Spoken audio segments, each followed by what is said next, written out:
very well done, actually, but there was no doubt that it was highly controlled. You know, there were missives sent out from mosques to all sorts of people, and they were all identical to make sure everybody was singing from the same song sheet, you know, making the same attacks on the book in the same words. So it was, you could say it was a political attack whose purpose was political, both from Khomeini and from British Muslims and so on. They had political gains in mind. People don't realize this. I was in India when the Satanic Verses were published, and there's lots of demonstrations. Well, not lots, a couple of demonstrations with a few thousand people. Yeah. It was impossible that anyone could have read the book at that point. It wasn't in the country. It wasn't in the country. No, so these, I mean, I think with hindsight, looking back at it, you can see that was one of the early moments at which this project of manufacturing outrage began. And that's, of course, become much more prevalent and much more widespread. And I think certainly if we look at what's happening now, this is very much a product of the outrage machine. You know, yes, there's this stupid film, you know, and the correct response to a stupid film on YouTube is to say it's a stupid film on YouTube and you get on with the rest of your life. You know? So to take that and to deliberately use it to inflame your troops, you know, is a political act. That's not about religion. That's about power. And that's what's been going on. I think, you know, when you have even figures like, you know, senior figures in Hezbollah announcing to the faithful that this video was manufactured at the behest of US intelligence, you know, you begin to see the operation of a kind of almost kind of global paranoia. You know, the idea that there is this gigantic conspiracy in the West to defame and degrade Islam, you know, and that all these things, whether they're cartoons or videos or whatever, are evidence of that, and that this conspiracy is engineered at the highest level. And that plays very well. It plays very well to the Arab street. Why does it work? Well, I think it's clearly evidence of a kind of insecurity of culture.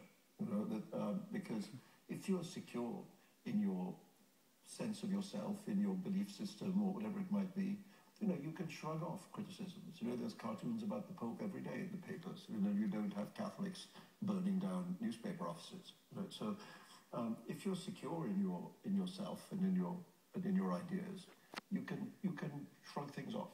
And so this is partly feels like it's insecurity. The other thing is, I think we've seen again since the time of the Satanic Verses, and something I tried to write about in the memoir, is the growth of a form of identity politics, in which people are encouraged to define their identity through what enrages them. You know, you define yourself by what you hate rather than by what you love.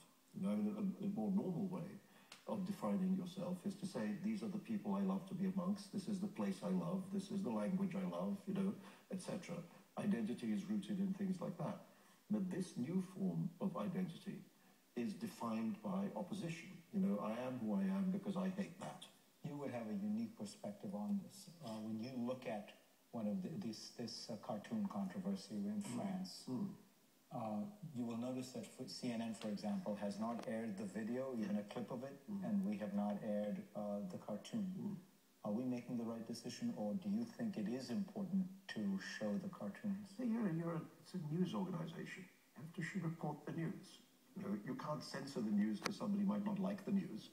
And you go down that road, there's not going to be much to show.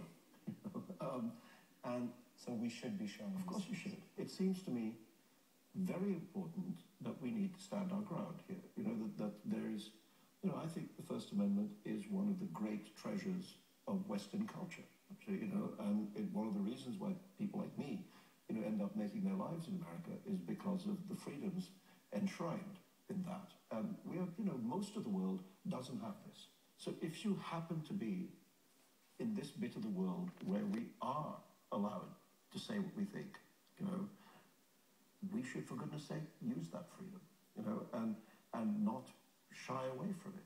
We should defend it and cherish it. And the problem with freedom is that people will always misuse it, you know, because not everybody's a nice guy. And not everybody is smart and sophisticated and subtle and talented. Some people are just the opposite of that, But freedom means freedom for those people too, And so, in order to defend the general subject of freedom, you have to defend the freedom of people you don't like, and who do things that you find ugly and cheap and tawdry, like this video, which is clearly not a work of any merit at all, And yet, the point about freedom is that there has to be freedom for work without any merit at all as well, And so that's just the simple logic of it. And I think if we believe in this value, of free expression, we just have to hold the line. We just have to say this is what we do. Salman Rushdie, pleasure to have you on. Thank you. Up next,